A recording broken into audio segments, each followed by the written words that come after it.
This is great. If I could, I'd probably try to switch places with TC because he knows that I've had like kind of this basketball crush on you for years. And I've been hoping and praying. He got so tired of me going, the Suns need a Ricky Rubio. Oh, he has been saying that, man. Yeah, so this is kind of a little bit of a dream come true for me. But, one of the things that we brought up, and Ricky, you could probably give a good perspective, the Suns had been struggling for a season. They went out and got Steve Nash. Now, I'm not going to compare you to Steve Nash, but you guys do have some elements that you bring as a teammate, as a floor general, with the experience that he came to Phoenix and helped turn this team around. Do you feel confident that you can have that kind of an impact here in Phoenix?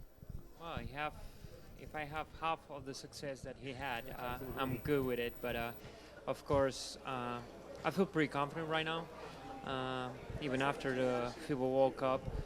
And I'm really excited for this season because we have something cooking here. And I think we have a lot of talent, and we just have to put all together. We know that we are capable of doing really good things, but at the same time, we're capable of doing really bad things. And there's a fine line, and we just have to be ready for that. Be ready for work hard every day, come here and bring it every night, and having a winning mentality that I think it has been missing here. Well, having the best floor general in the world right now, because aren't you the MVP of the world right now? I mean, that's not a bad thing, right? I mean, congratulations on your team. I mean, the success you had over there. I mean, what has that done for your confidence now, coming over here and playing back here in the NBA and stuff? How is that going to rub off, if you will, on this season, the way you're going to play? Well, I feel, like I said, really confident, but I start from scratch. I start from zero now. I had a really good tournament, and I can bring that experience to the team. Not a lot of people count on us to win the World Cup. Here, not a lot of people count on us to even make the playoff or even be in the race for a playoff. So I can bring that experience on a team that we have to believe. We have to really see a goal and chase that goal every day and work hard to really achieve it. You're known as a pass-first point guard, and you make other players better, which is exciting to hear for a guy who's waiting in the wings to talk to us. Devin Booker, DeAndre Ayton as well. How are you going to help make them better? Well, they're already, like, DeAndre only one season, but put big numbers. Book has been putting big numbers for years now, but it's not about just putting big numbers. It's about those numbers making work for a goal, which is to win games and win a lot of games. And I think I can help them really find a way where we can bring all together and make everything work. That's what point guard has to have to do. Make the whole team work together. Bring a tempo of the game where you're controlling everything.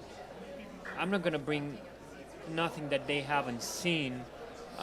It's been in the league, and they have been putting, like I said, big numbers, but it's the way they put those numbers that I think I can help them. Well, maximizing every possession. Obviously, when you're playing in Europe and you can go home if you don't play well in that game, every possession is more important. Every game is more important. And so that has to, when you come to the NBA where guys are like, oh, well, we're going to play again tomorrow, it's not a big deal. It is a big deal. Every single game and every single possession is a big deal, and I hope that's something you're going to try and bring here and say, it's important. It may not seem important right now, but it's important if we want to get to where we want to go. It is, and people don't realize, and with my experience with other teams, and I've been in the young teams that say, oh, we're young, we will figure it out, it's going to come next year, and eventually that team broke down. It's about winning now and winning today, and don't use that card of being a young team to really. I'm kind of tired of hearing that around here as well. Making an excuse, and it's true. You can use it as an excuse, or you can use it as fuel. That we're young, but we don't care about how young we are. We care about winning, and not thinking about next month we're gonna get better, which is one of the goals, getting better every day. It's winning today too. It's winning the first game of the season. It's winning the second game of the season, because every game counts, and the first game and the 82 game, it counts the same. All right, last one from me, and it's kind of the beauty of the NBA too. You never know who your teammate's going to be the following season. You could be traded. You could be signing with a new team as a free agent. But last year, you're playing for the Utah Jazz when a guy by the name of Devin Booker scored 57 points against Utah. What are your memories of that game? What was going on in the Utah huddle? And did that seal the deal for you coming over here? I mean, I know we talk about some of the robust numbers that he's put up, but, I mean, you were playing with Donovan Mitchell there, too. I mean, I think there's some similar skills with those two players, but I'm curious to see what your memories are of that game with Devin. Yeah, I remember that game, and you can really see that he's one of the most gifted guys in the NBA in the world, and he has a gift to score. And but not just that, he knows how to play. He's a playmaker too out there. And at that game, I remember we were trying to stop, and he was finding ways to really score. And was one of those days that you can't do nothing. And even Quinn Snyder was trying to really find a way to stop. We're trying every kind of defense, and we couldn't get stopped. But at the end of the day, we won the game, and that's what it's important. Yeah, Quinn is quite the competitor, very fiery. I have a lot of respect for him. And you, welcome to Phoenix. It's great to have you here. Suns fans are breathing a big sigh of relief. We got a point guard. We got a really good one. Like you said, the best one in the world right now. So once again, great to see you. Look forward to watching you this season and chatting with you in some of the Tom and Tom shows.